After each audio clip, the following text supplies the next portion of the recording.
ಎಲ್ಲರಿಗೂ ನಮಸ್ಕಾರ. ನನ್ನ ಹೆಸರು CS ಮಂಜುನಾಥ ಅಂತೇಳಿ, ಚಿನ್ಕುಳಿ, ಪಾಂಡವಪುರ ತಾಲೂಕು, ಮಂಡ್ಯ ಜಿಲ್ಲೆ. ದಿನಾಂಕ 2/2/2025 ಭಾನುವಾರ ಸಂಜೆ 5 ಗಂಟೆಗೆ ಪಾಂಡವಪುರ ತಾಲೂಕಿಗೆ ಸಂಬಂಧಪಟ್ಟ ಹಾಗೆ ಮೇಲುಕೋಟೆ ಎನ್ನುವಂಥ ಶೀರ್ಷಿಕೆಯಲ್ಲಿ ಇಡೀ ಪಾಂಡವಪುರ ತಾಲೂಕು ದರ್ಶನ ಎನ್ನುವಂಥ ಕೃತಿಯನ್ನು ಬಿಡುಗಡೆ ಮಾಡಿಸ್ತಾ ಇದ್ದ ಕಾರ್ಯಕ್ರಮ 87ನೇ ಅಖಿಲ ಭಾರತ ಕನ್ನಡ ಸಾಹಿತ್ಯ ಸಮ್ಮೇಳನದಲ್ಲಿ ಈ ಕೃತಿ ಬಿಡುಗಡೆಯಾಗಿತ್ತು. ಇಲ್ಲಿಯ ಸ್ಥಳೀಯ ಜನರ ಒತ್ತಾಯದಂತೆ ಮತ್ತು ಕೃತಿ ಪರಿಚಯದ ಜೊತೆಗೆ ಒಂದು ಪುಸ್ತಕ ಕಾರ್ಯಕ್ರಮ, ಉದ್ಘಾಟನೆ ಕಾರ್ಯಕ್ರಮ ನಾವು ಹಮ್ಮಿಕೊಂಡಿದ್ದೀವಿ. ಈ ಕಾರ್ಯಕ್ರಮ ಇಡೀ ಪಾಂಡವಪುರ ತಾಲೂಕಿನಾದ್ಯಂತ ಒಂದು ಸಮಗ್ರ ಪಕ್ಷಿನೋಟವನ್ನು ಕೊಡುವಂಥದ್ದು.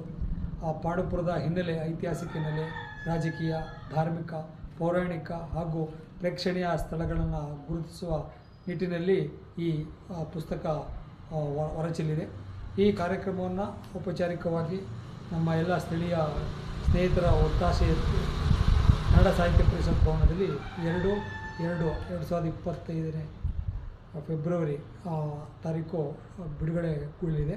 ಈ ಕಾರ್ಯಕ್ರಮದ ಅಧ್ಯಕ್ಷತೆಯನ್ನು ಸನ್ಮಾನ್ಯ ಮಾಜಿ ಸಚಿವರಾದಂಥ CS ಪುಟ್ಟರಾಜ್ ಅವರು ಕಾರ್ಯಕ್ರಮವನ್ನು ಅಧ್ಯಕ್ಷತೆಯನ್ನು ವಹಿಸಿಕೊಂಡಿದ್ದಾರೆ.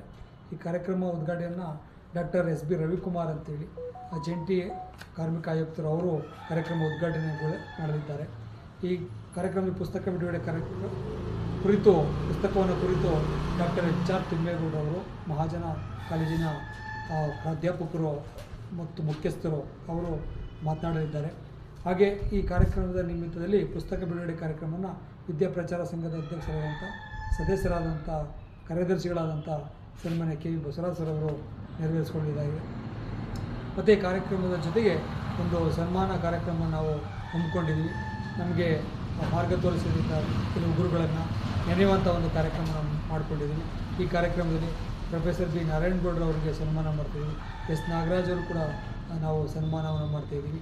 ಜೊತೆಗೆ MS ಮರಿಸ್ವಾಮಿಗೌಡರವರು, ಜಂಟಿ ನಿರ್ದೇಶಕರು, ಭೂಮಾಪನ ಅಧಿಕಾರಿಗಳು ನಿವೃತ್ತ, ಅವರು ಕೂಡ ನಾವು ಸನ್ಮಾನ ಮಾಡ್ತೀವಿ. ಮತ್ತು ಎಲ್ಲಕ್ಕಿಂತ ಮಿಗಿಲಾಗಿ ನನ್ನ ಪ್ರಾಥಮಿಕ ಶಾಲೆಯ ಗುರುಗಳಾದಂಥ ಶ್ರೀಮತಿ ಅಮುದಾ ಮೇಡಮ್ರವರು ನಮಗೆ ಅಕ್ಷರವನ್ನು ಕಲಿಸಿದಂಥವ್ರು, ಅಕ್ಷರಾಭ್ಯಾಸ ಮಾಡಿಸ್ತವರು, ಪ್ರಾಥಮಿಕ ಶಿಕ್ಷಣದಿಂದ ಆ ಕಲಿಸಿದಂಥವರು ನಮಗೆ ಮೂಲ ಪ್ರೇರಣಾ ಶಕ್ತಿಯಾಗಿದ್ದಾರೆ. ಶ್ರೀಮತಿ ಅಮುದಾ ಮೇಡಮ್ರು ಕೂಡ ಈ ಕಾರ್ಯಕ್ರಮವನ್ನು ನಾವು ಸನ್ಮಾನದಲ್ಲಿ ಹಮ್ಮಿಕೊಂಡಿದ್ವಿ. ಹಾಗಾಗಿ ಈ ಕಾರ್ಯಕ್ರಮಕ್ಕೆ ಎಲ್ಲ ಪಾಂಡವಪುರ ತಾಲೂಕಿನ ಎಲ್ಲ ನನ್ನ ನೆಚ್ಚಿನ ಸಾಹಿತ್ಯ ಬಂಧುಗಳು ಬಂದು ಈ ಕಾರ್ಯಕ್ರಮವನ್ನು ಯಶಸ್ವಿಗೊಳಿಸಬೇಕಾಗಿ ಈ ಮೂಲಕ ತಮ್ಮಲ್ಲಿ ಸವಿನಯ ಪ್ರಾರ್ಥನೆ. ಜೈ ಹಿಂದ್, ಜೈ ಕರ್ನಾಟಕ ಮಾತು. ಈ ಕೃತಿಯನ್ನು ಏನು ವಿಚಾರವಾಗಿ ತಾವು ಬರೆದಿದ್ದೀರಾ? ಅದ್ರ ಪ್ರೇರಣೆ ಏನು ಸರ್?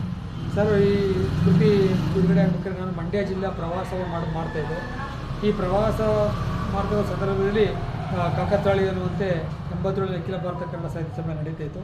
ಅಲ್ಲಿ ನನ್ನನ್ನು ಪ್ರತಿಭೆಯನ್ನು ಗುರುತಿಸಿದಂಥ ಮಾನ್ಯ ಶ್ರೀ N ಚೆಲುವೇಗೌಡರವರು ಪಾಂಡವಪುರ ತಾಲೂಕು ಬಗ್ಗೆ ನೀವು ಒಂದು ಕೃತಿ ಬರೆಯುವಂಥ ಅವಕಾಶ ನಿಮಗೆ ಬಂದಿದೆ, ಅವರೇ ಕೃತಿ ಬಿಡುಗಡೆ ಮಾಡ್ತಿದ್ದಾರೆ, ನೀವು ಅದನ್ನು ಬರೆದು ಮಾಡಿಕೊಡಿ ಅಂತೇಳಿ ನಮಗೆ ತಿಳಿಸ್ಕೊಟ್ರು. ಆ ನಿಟ್ಟಿನಲ್ಲಿ ಪಾಂಡವಪುರ ತಾಲೂಕಿನ ಐತಿಹಾಸಿಕ ಹಿನ್ನೆಲೆಯನ್ನು ಮತ್ತು ರಾಜಕೀಯ ಮತ್ತು ಈ ಪಾಂಡವಪುರ ತಾಲೂಕಲ್ಲಿ ಸಾಧನೆ ಮಾಡುವಂಥ ಮಹಾನ್ ಮೇರು ವ್ಯಕ್ತಿಗಳಿದ್ದಾರೆ. ಈ ಪಾಂಡವಪುರ ಅಂದರೆ ಒಂದು ಐತಿಹಾಸಿಕ ಸ್ಥಳ. ಇದನ್ನು ಫ್ರೆಂಚ್ ರಾಕ್ಸ್ ಅಂತ ಕರೀತಿದ್ದಾರೆ. ನಮ್ಮ ಕುಂತಿ ಬೆಟ್ಟ ಕೂಡ ಭಾಳ ಐತಿಹಾಸಿಕ ಸ್ಥಳವಾಗಿದೆ. ನಮ್ಮ ಹಾರೋಳಿರುವಂಥ ಫ್ರೆಂಚ್ ರಾಕ್ಸ್ನ ಸಮಾಧಿಗಳು ಕೂಡ ಭಾಳ ಮುಖ್ಯವಾಗಿದೆ. ಎಲ್ಲ ಒಂದು ರೀತಿಯಲ್ಲಿ ಐತಿಹಾಸಿಕ ಪ್ರೇರಣೆ ನನಗೆ ಒಂದು ಈ ಕೃತಿ ಮಾಡುವಂತೆ ಪರಿಚಿತ ಆಗ್ತು. ಮತ್ತು ನಾವು ಕೂಡ ನಮ್ಮ ತಾಲೂಕಿನ ಬಗ್ಗೆ ತಿಳ್ಕೊಳ್ಳುವಂಥ ಒಂದು ಅವಕಾಶ ನಮಗೆ ದೊರೆಯಿತು. Okay, thank you.